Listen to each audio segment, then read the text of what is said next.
bendiga. Es un placer poder venir a la presencia de Dios. Amén, hermanos. Creemos que estamos en una cita divina y el Señor nos ha traído aquí con un propósito. Ya lo decía el pastor Ricardo. Me gustaría invitarle a que abra su Biblia, por favor, en el libro de Primera de Samuel, en el capítulo número 3.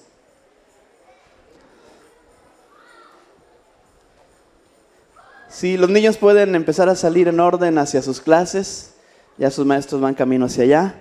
Mientras tanto, si nos ponemos un minuto en pie nuevamente la congregación.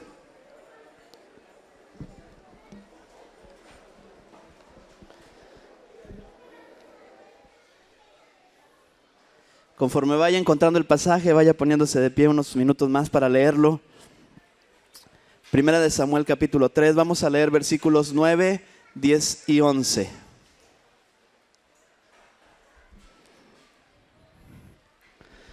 Si lo tiene, hermano, diga un amén muy fuerte.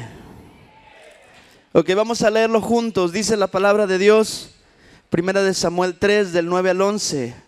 Y dijo Elí a Samuel: ve y acuéstate. Juntos, hermano. Y si te llamare, dirás: habla Jehová, porque tu siervo oye. Así se fue Samuel y se acostó en su lugar. Y vino Jehová y se paró y llamó como las otras veces: Samuel, Samuel. Entonces Samuel dijo: habla, porque tu siervo oye. Y Jehová dijo a Samuel: he aquí yo haré una cosa.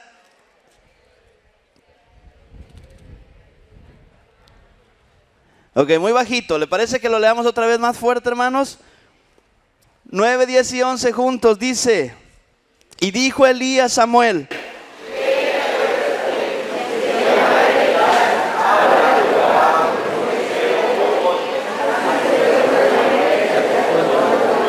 y vino Jehová y se paró y llamó como las otras veces: Samuel, Samuel. Entonces Samuel dijo: habla, porque tu siervo oye. Y Jehová dijo a Samuel: he aquí yo haré una cosa en Israel, que a quien la oyere le retiñirán ambos oídos. Vamos a orar. Gracias te damos, Jesús. Gracias te damos en esta mañana. Tu presencia está en medio de nosotros. Podemos sentirla, Señor. Tenemos la seguridad de que tú estás aquí, Señor, en medio de tu pueblo. Y al nosotros venir delante de tu presencia, queremos rogarte que nos hables, Señor. Que tu palabra sea la medicina que nuestro cuerpo necesita, el aliento, la esperanza, el consuelo. También sea, Señor, la que nos confronte para vivir cada día más como tú quieres que vivamos, como tu iglesia, Señor. Gracias por el privilegio de darnos la oportunidad de estar aquí en tu casa para adorarte y para escuchar tu voz, Señor. Recibe la honra y la gloria, Jesús. Amén. Tome su lugar, hermano. El cuarto del terror se oye muy terrorífico, ¿eh? Igual que el nombre. Pero no tiene nada que ver con cosas de terror en sí, pero sí con algo muy importante que quiero que vayamos descubriendo a lo largo del capítulo 3 de Primera de Samuel. Pero aprovechando que el nombre es así y le puse así de esta manera la predicación, si usted de pronto se empieza a meter en esas cosas oscuras y le gusta ver películas de terror, tenga cuidado, porque eso obstaculiza la presencia de Dios en nosotros. Satanás está tratando de desviarnos y está haciéndolo de todas las maneras posibles y engañándonos. Pero el asunto de hoy, hermanos, está enfocado en la vida de un hombre que fue trascendental para el pueblo de Dios. Uno de los hombres más importantes. Si usted recuerda un poco de la historia de Samuel, sabrá que Samuel fue un niño concebido como un milagro. Escuchábamos hace rato el testimonio de Juan Carlos y de Marta, que hablaban del milagro de la vida de su hijo. Y Samuel es uno de estos milagros, porque su mamá Ana era una mujer estéril, porque ella no podía tener hijos. Y cada año que subía a la casa de Dios con su esposo, ella venía y lloraba y sufría delante de Dios porque no podía concebir, porque no podía tener hijos. Usted seguramente ha escuchado en alguna ocasión, para las mujeres judías el no tener hijos era una señal de maldición, era una señal de afrenta, era una señal de dolor. Y Ana vivía esto constantemente. Y cada año se le agudizaba mucho más su dolor cuando subían a la casa de Dios a ofrecer sacrificios y alabanza. Pero un día Dios escuchó a Ana. Y cuando ella estaba orando con tristeza y con dolor, Dios trajo fortaleza, Dios trajo consuelo y Dios trajo esperanza. Y al otro año también Dios trajo un bebé. Y ese bebé creció, y aproximadamente a los 3 años que se destetaban a los niños en Israel, ella lo trajo a la casa de Dios. Después de haber hecho un pacto con Dios y de haber recibido la respuesta que se llamó Samuel. Y 3 años tenía Samuel cuando llegó y fue presentado en la casa de Dios para vivir con un hombre, aunque era el sacerdote, el líder espiritual del pueblo, pues era un hombre extraño. ¿Cuántos estaríamos dispuestos de ir y dejar a nuestros hijos con personas extrañas? Creo que ninguno, ¿verdad? Si le dijéramos, a ver hermanos, ¿qué tal si todos traen a sus niños desde los 3 años aquí y los empezamos a instruir en la casa de Dios? ¿Cuántos quisieran traerlos, hermanos, y dejarlos aquí? Sería difícil, ¿verdad, pastor? ¿Y cuántos quisieran cuidarlos? Pero Samuel llegó a la casa de Dios siendo muy, muy pequeño, hermanos, y Dios le llamó y lo levantó. Pero yo me gustaría en esta mañana que podamos enfocarnos, hermano, en una parte muy importante, porque hay situaciones que el pueblo de Dios necesita prevenir. Hay situaciones que el pueblo de Dios necesita estar alerta. Y esas son las que vivió un poquito Elí al lado de la vida de Samuel, Samuel al lado de la vida de Elí. Me gustaría que alguien lea el primer versículo de Samuel capítulo 3. Me gusta que la congregación participe, y si alguien puede ponerse de pie y leer lo más fuerte que pueda. Gracias, hermano. 3:1. Joven Samuel ministraba a Jehová en presencia de Elí, y la palabra de Jehová escaseaba en aquellos días. No había visión con frecuencia. Gracias, hermano. Capítulo 3 de Samuel, después de la historia un poquito que le acabo de contar para llegar a esto, nos habla acerca de algo que estaba sucediendo en el pueblo. ¿Qué sucedía, hermanos? Escaseaba la palabra de Jehová. Dice que no había ¿qué? No había visión. ¿Por qué no había visión, hermano? ¿Por qué la palabra estaba escaseando? ¿Por qué el pueblo vivía tiempos difíciles? Por lo que pusimos ahí en el punto número 1 que quiero compartir. Porque el pecado obstaculiza la revelación de Dios. ¿Y cuál era esta situación que estaba teniendo el pueblo en pecado, hermano? La situación de los sacerdotes, Elí y sus hijos Ofni y Finés. ¿Alguien sabe un poco de la historia de ellos? ¿Sabe lo que estaba pasando con estos 2 jóvenes hijos de Elí? ¿Alguien sabe? ¿Cómo? ¿Eran corruptos? ¿Sí, hermana? ¿Qué más estaba pasando con estos hijos corruptos? Estaban abusando de las mujeres. Es decir, los sacerdotes, los líderes espirituales del pueblo habían hecho varias cosas, pero una de las cosas más importantes, y que es la primera que se menciona ahí, es que estaban teniendo en poco el servicio a Dios. Que las ofrendas para ellos estaban siendo poca cosa, porque ellos tomaban de esas ofrendas y estaban haciendo algo que Dios no había mandado. Ciertamente el sacerdote tenía que tomar una porción, pero ellos estaban yendo en contra de la manera en la cual Dios lo había indicado. Y si esto fuera poco, estaban haciendo estas cosas que mis hermanos ya mencionaron. Es decir, había una situación pecaminosa que estaba influyendo en que el pueblo se perdiera y empezara también a desviarse de las cosas que Dios quería hacer. Y entonces, a raíz de esto, dice ahí que la palabra empezó a escasear, que la visión casi no era algo común en medio del pueblo.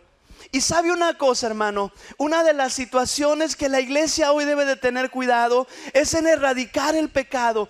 Cada uno de nosotros tenemos que venir delante de Dios y pedirle que Él nos examine y que Él nos limpie y que Él nos cambie, que Él nos perdone, porque algo que a veces está obstaculizando para que la iglesia vaya más adelante, para que el Señor hable algunas otras cosas que nosotros no estamos oyendo, es a veces la situación de pecado. Y no tienen que ser cosas tan graves como las que vemos en Ofni y Finés. Hay muchas pequeñas cosas de las cuales a veces estamos llenando nuestro corazón, que de pronto obstaculizan la visión, obstaculizan lo que Dios quiere decirnos.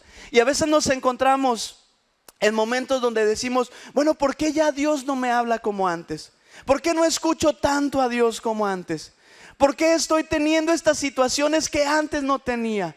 Porque algunas cosas que ya había dejado de pronto están queriendo regresar a mi vida. Y es el momento, ese momento cuando nos damos cuenta que parece que la palabra escasea, donde tenemos que venir delante de Dios y buscarle y pedir que Él traiga un cambio y una transformación al corazón. En la clase de la mañana el pastor Ricardo hablaba acerca de la santificación. Y la santificación es un proceso que tenemos que caminar y vivir y continuar cada día, hermano, buscando ser santos como Dios es santo. No, es algo que no podemos detener porque el proceso es hasta llegar a ser de la estatura de Jesús. Eso es lo que está escribiendo Pablo y Dios a la iglesia. Hermano, esa era la situación del pueblo. Estaban viviendo una situación donde no podían escuchar a Dios, donde no podían oír qué era lo que Dios quería, donde estaban siendo confrontados y donde estaban siendo afrentados y atacados porque no habían rendido su vida completamente a Dios y porque las situaciones les estaban alejando de Él.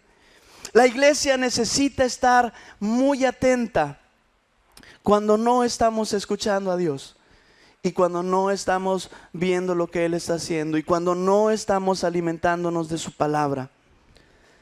El cuarto del terror en esta parte está caracterizado por la falta de visión. ¿Y por qué el cuarto, hermano? Porque el cuarto es un lugar donde nosotros necesitamos meternos. El cuarto, el espacio, es el lugar donde destinamos para buscar la presencia de Dios. Pero cuando no hay visión, es porque tal vez hay cosas que nosotros tenemos que venir delante de Dios y pedirle que Él arregle nuestras vidas. Versículos 2 al 10, en el mismo capítulo 3. Me gustaría que 3 hermanos nos ayudaran a leer 2, 3 y 4, 5, 6 y 7, 8, 9 y 10. 3 hermanos valientes que se quieran poner de pie.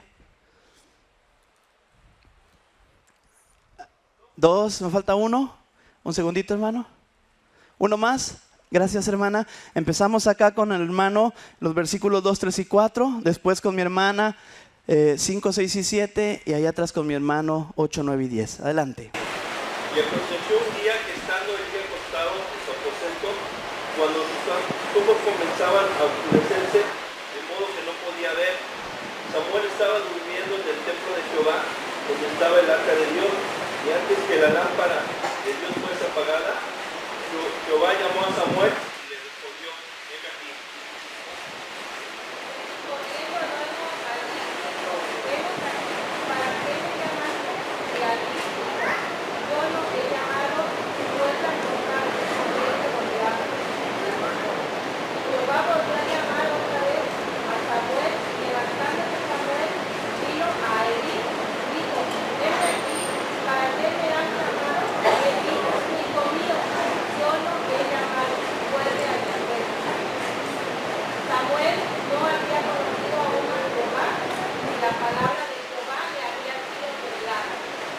Jehová pues llamó la tercera vez a Samuel, y él se levantó y vino a Elí, y dijo, heme aquí, ¿para qué me has llamado? Entonces entendió Elí que Jehová llamaba al joven, y dijo Elí a Samuel, ve y acuéstate, y si te llamare, dirás, habla y Jehová, porque tu siervo oye. Así fue Samuel, y se acostó en su lugar. Y vino Jehová y se paró y llamó como las otras veces: Samuel, Samuel. Entonces Samuel dijo: habla, porque tu siervo oye. Gracias, hermano. Necesitamos consagración para poder ser llamados, hermano. Fíjese una cosa, Samuel no tenía derecho de ser un sacerdote. ¿Alguien se acuerda de qué tribu era Samuel? ¿De qué pueblo? ¿Alguien sabe? ¿Tiene una idea? No era levita. Samuel era de la tribu de Efraín. Su papá Elcana venía desde allá, de uno de los rincones más lejanos de Israel. Y Samuel no tenía derecho a entrar a los lugares, al lugar santo y al lugar santísimo como lo tenían los sacerdotes. La línea de Elí era la línea de Aarón.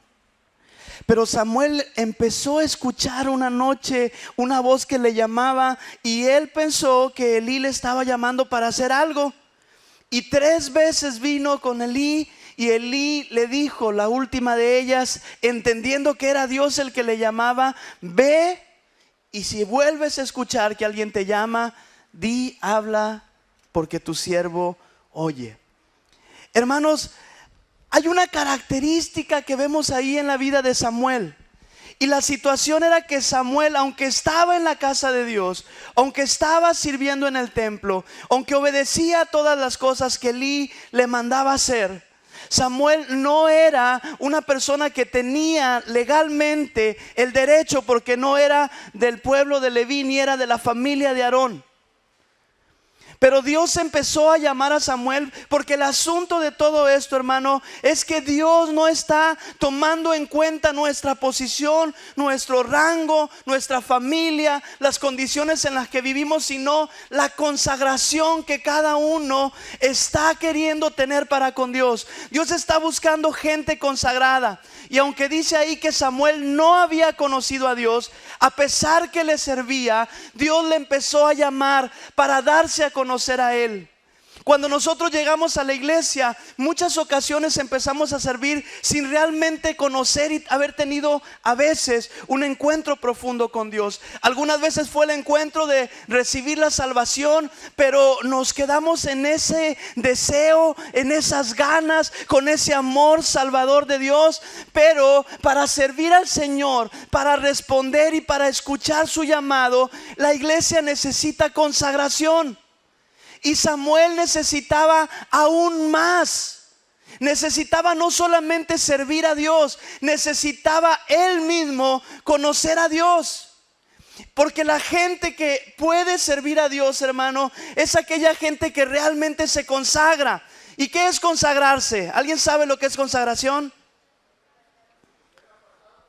Apartado. ¿Qué más?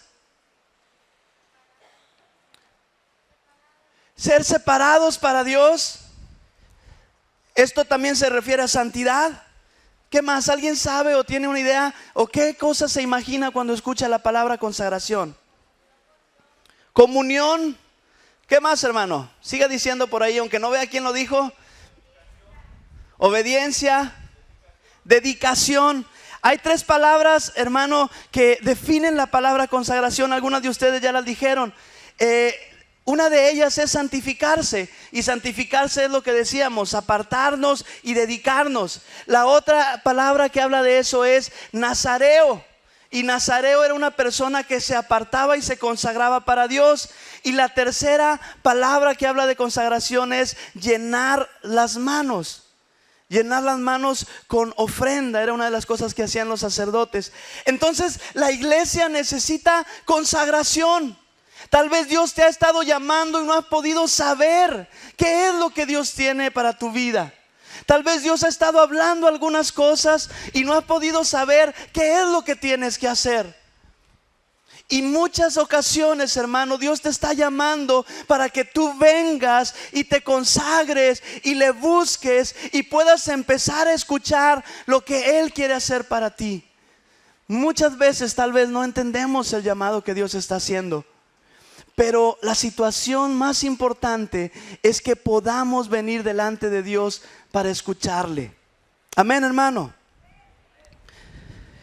Dios te está llamando, amén. ¿Estamos aquí? Primera de Samuel 3, 11 al 18.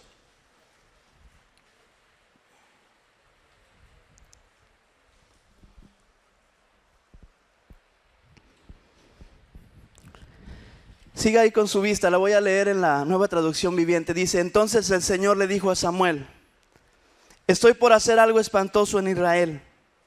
Llevaré a cabo todas mis amenazas contra Elí y su familia de principio a fin. Le advertí que viene juicio sobre su familia para siempre, porque sus hijos blasfeman a Dios y Él no les ha disciplinado. Por eso juré que los pecados de Elí y los de sus hijos jamás serán perdonados, ni por medio de sacrificios ni ofrendas. Entonces Samuel se quedó en la cama hasta en la mañana. Luego se levantó y abrió las puertas del tabernáculo como de costumbre. Tenía miedo de contarle a Elí lo que el Señor le había dicho, pero Elí lo llamó: Samuel, hijo mío, aquí estoy, respondió Samuel. ¿Qué te dijo el Señor? Dímelo todo, y que el Señor te castigue y aún te mate si me ocultas algo. Entonces Samuel le contó todo a Elí, no le ocultó nada. Es la voluntad del Señor, respondió Elí, que Él haga lo que mejor le parezca. Yo quiero decirle una cosa, hermano. Necesitamos asegurar nuestro lugar. No pierda su lugar. No pierda, por favor, su lugar. Dios le ha dado a usted en su reino un lugar. Dios le ha dado a usted aquí en esta familia de Buen Pastor Periférico un lugar. ¿Sabe con qué facilidad los cristianos perdemos nuestro lugar?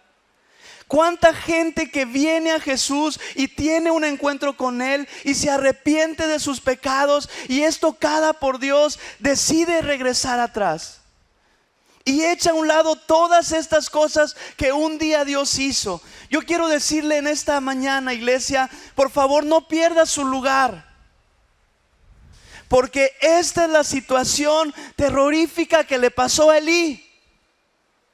Imagínese usted, Elí se dio cuenta que Dios estaba hablando algo en el cuarto de al lado.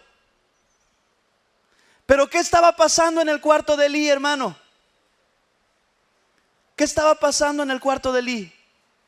¿Alguien sabe?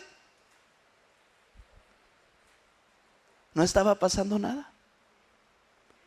Mientras Dios le estaba hablando a Samuel en el cuarto de al lado, Elí estaba con la incertidumbre. ¿Qué le quedará Dios decir a Samuel? Yo me imagino esa noche Elí tan preocupado que apenas vio a Samuel en la mañana despertarse y abrir las puertas de la casa de Dios, le empezó a hablar y le dijo: ven y dime, ¿qué es lo que Dios te dijo? ¿Qué es lo que Dios te habló? ¿Qué es lo que Dios te mostró? Mucha gente cuando escucha decir a alguien: oh, es que Dios me habló, Dios me dijo aquello, dice: ay, ¿a poco sí es cierto? ¿A poco Dios te habla? ¿Sabe qué es la cosa más terrorífica que le puede pasar a la iglesia, hermano? Estar en su cuarto y que no pase nada. Que mientras nosotros estamos durmiendo, algunos otros estén levantados a las 2, a las 3 o a las 4 de la mañana y Dios les esté trayendo alguna revelación. Que mientras algunos de nosotros hemos decidido no consagrarnos y no comprometernos más, mucha gente está recibiendo un llamado como lo recibió Samuel, que tal vez no lo conoce, que tal vez aunque está sirviendo no entiende mucho de lo que hace, pero Dios está viendo el corazón y está separando a su pueblo para su servicio. Y sabe, lo triste de esto es que Elí perdió su lugar. Elí era el sacerdote, Samuel era el sirviente. Elí era de la familia de Aarón, Samuel de un pueblo pequeño en Efraín. Elí era el hombre espiritual, experimentado, el que traía los sacrificios. Samuel era un jovencito que había sido traído al templo. Y algunos dirían que su mamá no estaba tan bien para dejarlo ahí. Pero eso eran estos dos hombres. Y sin embargo, en el cuarto de Elí no había nada. Y en el cuarto de Samuel, Dios estaba manifestando. ¿Qué está pasando en nuestras habitaciones, hermano? ¿Qué hay en nuestra casa? ¿Está escaseando la visión? ¿O está llegando la manifestación de Dios? ¿Qué cosas está diciendo Dios en nuestra casa? ¿Qué cosas Dios está hablando a nuestras vidas, hermano? Porque no importa en qué posición hayamos estado como estuvo Elí, si no seguimos en esa línea de consagrarnos y buscar a Dios con todo el corazón, podemos perder nuestro lugar. Pero no es eso lo que Dios quiere, hermano. Antes de que eso sucediera, Dios trajo palabra a la vida de Elí y le dijo: reprende a esos muchachos, corrígelos. Pero Elí no hizo caso, le faltó autoridad, no tenía deseos, estaba pensando en otras cosas. Y cuando vino la palabra de juicio, fue algo tremendo. Qué difícil fue, o qué difícil es para una persona vivir sin esperanza. Imagínese cómo está la gente allá afuera, hermano. Hay muchas personas que viven sin esperanza. Muchos porque no han podido conocer a Dios. Muchos porque aunque lo han escuchado, lo han rechazado. Pero muchos porque tal vez no han tenido a alguien cerca que luche, pelee, comparta y haga algo para que se conviertan ellos en discípulos de Jesús. Imagínese cuál es la situación de la gente que vive sin esperanza, porque esta palabra que escuchó Elí, al menos la escuchó 20 años atrás, cuando Dios se acercó y le dijo: ¿sabes una cosa? Porque tú no me hiciste caso, porque tú no corregiste a tus hijos, porque tú los honraste a ellos mucho más que a mí, y no le hiciste como tenías que haber hecho como líder espiritual del pueblo. Entonces ahora dice: esta situación de tu casa no va a ser perdonada ni en esta generación ni en las que vengan. Y el juicio de Dios vino. Dice: todos tus hijos van a morir de una edad viril. Y si alguno llega a vivir más tiempo, va a venir a rogar por una moneda y se la va a pedir a Samuel. Se la va a pedir a uno de mis siervos. 20 años tuvo que vivir Elí, hermano, de esta manera. Y hay mucha gente que ha vivido muchos años sin poder escuchar a Dios. Y nosotros que estamos aquí tenemos que estar seguros que este es el mejor lugar. Amén. Pero una vez que llegamos aquí, tenemos que estar seguros de caminar en la línea de la búsqueda y la consagración constante al Señor, de tal manera que nada nos robe nuestra relación con Dios, de tal manera que nada nos quite nuestro lugar para servir al Señor, de tal manera que nada pueda desplazar lo más importante de nuestra vida. El cuarto del terror es aquel cuarto donde no pasa nada, hermano. El cuarto del terror es aquel cuarto donde no hay voz de Dios. El cuarto del terror es aquel cuarto donde no hay visión. El cuarto del terror es aquel cuarto donde no se escucha lo que Dios está hablando. Lo más triste y lo más espantoso que un creyente puede estar viviendo no son siempre esas dificultades, que aunque son difíciles, podemos tener la confianza que Dios está con nosotros para vencer. Amén. Pero cuando no se escucha nada en nuestras habitaciones y cuando por algún motivo hemos perdido nuestra relación con Dios, tenemos que hacer algo prontamente, hermanos, para que nuestro lugar no sea quitado. A veces pensamos que si nosotros no nos levantamos a hacer algo, Dios nos va a esperar todo el tiempo. Pero cuando nosotros no nos levantamos a hacer algo, Dios va a mover y va a levantar a alguien más. Elí no quiso traer al pueblo la palabra que él tuvo que haber traído, la corrección que él tuvo que haber aplicado. Y entonces Dios empezó a preparar un niño desde los 3 años. Y cuando el niño estuvo listo, Dios lo levantó como el sacerdote, como el profeta de Dios. La última cosa. ¿Alguien la puede leer, por favor? Versículos 19 al 21.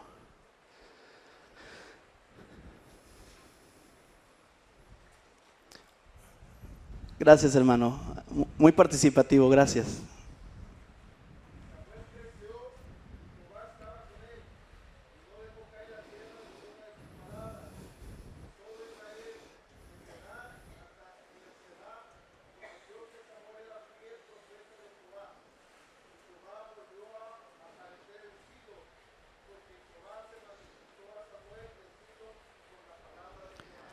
Lo último que quiero decirles es lo que pasó con Samuel después de eso. Y es lo que hoy Dios está esperando hacer en usted y en mí. Dios está deseando que nosotros tengamos una identidad firme en Él, hermano. ¿Qué es lo que nos identifica ahora? Ahí vemos lo que identificó a Samuel en los días posteriores. ¿Qué fue lo que lo identificó? Su fidelidad. ¿Qué más? Que era un profeta de Dios. Porque todo lo que Samuel dijo, ¿qué pasó? Se cumplió. ¿Qué más pasó con Samuel?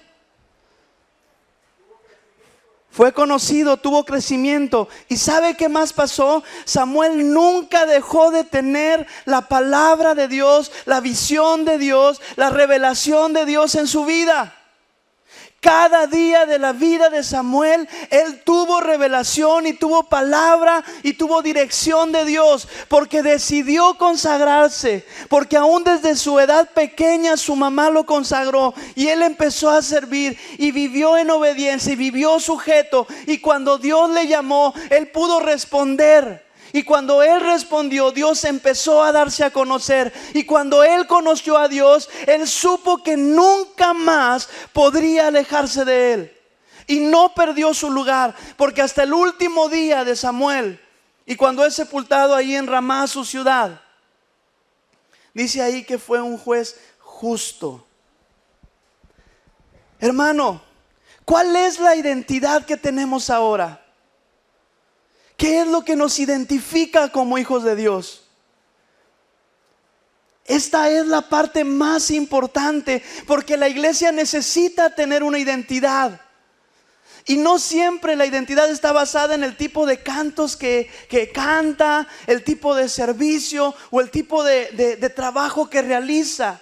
A veces hablamos de estas circunstancias solamente como nuestra identidad, pero la identidad de la iglesia es que necesita estar escuchando constantemente la voz de Dios.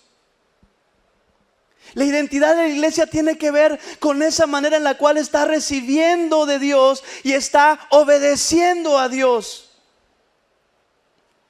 ¿Cuál es la identidad del buen pastor periférico? Una identidad de gente que ama.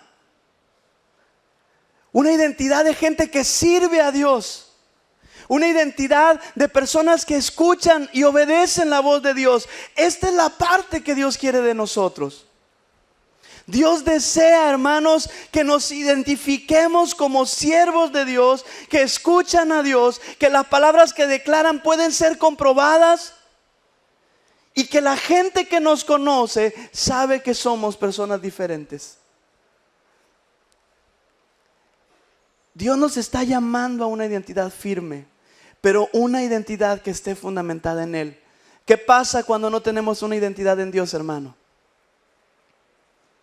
¿Qué pasa? ¿Alguien sabe? Hermano Martín, ¿qué pasará cuando no tenemos una identidad en Dios? Somos unas ovejas sin pastor, como decíamos al principio. ¿Qué otra cosa puede pasar? ¿Perdón? ¿Se pierde el rumbo? Decía por acá, hermana. Que nos pase lo que él y a sus hijos, hermano. Que tomemos un camino diferente. Que busquemos las cosas de nosotros y dejemos de buscar las cosas de Dios. Quiero invitarle a que se ponga de pie. No siempre predico tan cortito, pero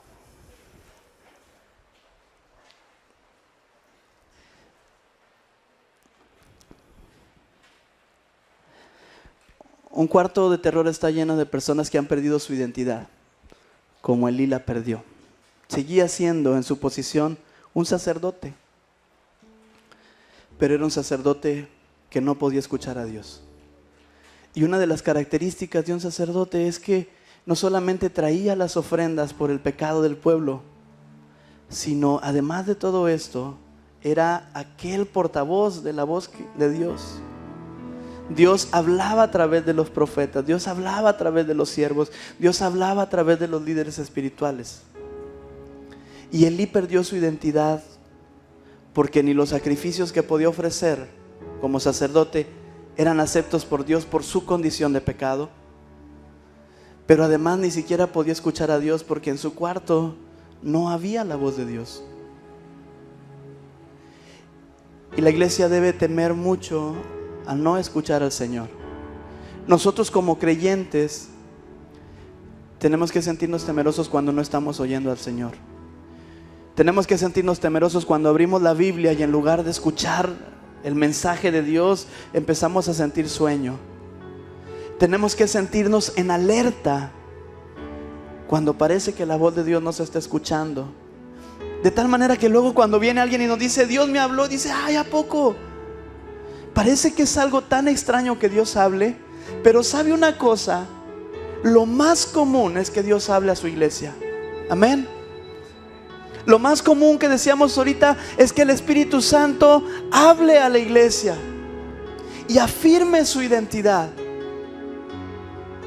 y afirme el propósito por el cual Dios estableció a su iglesia. ¿Sabe una cosa?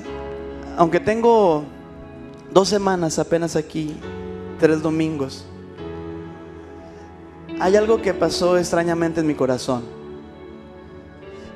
He compartido algunas breves cosas de mi testimonio, pero hace 2 años y medio en Ciudad Victoria, estando en un tiempo de oración en mi casa, Dios me dijo, te quedan 2 años y medio en este lugar. Y yo escuché a Dios. Sabía que Él me estaba diciendo que eran mis 2 y medio años últimos en Victoria y en Cristo la Roca. Cuando pasó 1 año y medio más, Dios dijo, te queda solamente 1 año.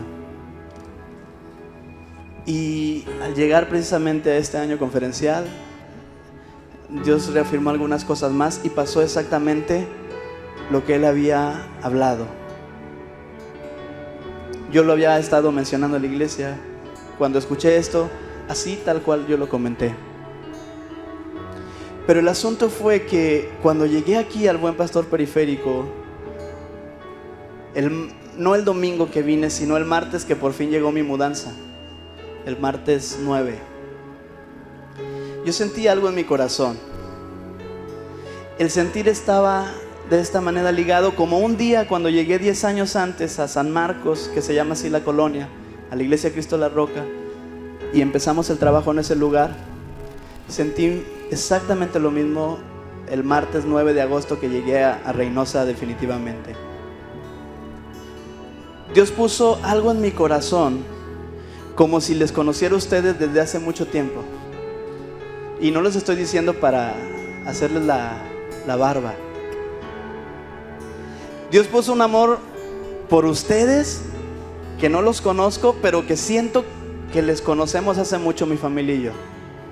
Hemos recibido el amor de Dios a través de ustedes, de algunos que han estado ahí, pero sé que hemos recibido el amor de Dios a través de muchos de ustedes que están orando y que han tenido también el deseo, cuando nosotros llegamos también a este lugar a trabajar junto con el pastor Ricardo y su esposa. El asunto de esto, hermanos, es que mi identidad, que está ligada a Dios, se ligó a la iglesia Buen Pastor Periférico. No quiero que mis hermanos de Cristo la Roca escuchen esto porque tal vez se entristezcan, pero les digo, es que no los extraño. Y no lo estoy diciendo en mala onda, sí, hermano. La verdad, dejé muchas relaciones amistosas y muchos hijos que mi esposa y yo formamos después de 10 años y medio de trabajo. Pero Dios puso algo en el corazón que nos ha ligado con ustedes como familia. Y sabe una cosa, la identidad de un hijo de Dios debe estar ligado a la iglesia. Debe estar ligado a meternos todos con Dios y a trabajar con todo el corazón, porque el reino se ha establecido y porque esta iglesia que Dios levantó aquí y que usted conoce mucho mejor que yo, haga la obra que Dios le llamó a hacer. Y que, como se dice en el mundo, nos pongamos todos bien puesta la camiseta del Señor. Nuestra identidad esté marcada por Jesús y trabajemos en pos de la visión de Buen Pastor Periférico. Dios está llamando a su iglesia a levantarse, escuchando su voz, consagrándose a Él teniendo una identidad firme en Él, no dejando a un lado nuestro lugar, hermano, no permitiendo que ninguna situación de pecado pueda venir a dañarnos, no permitiendo que ninguna de las cosas que el enemigo de pronto quiere meter tomen un lugar más importante que el amor que ya Cristo ha puesto en nosotros y la pasión con la cual Él nos está llamando a servirle. Dios nos está llamando a servirle con todo el corazón. Amén.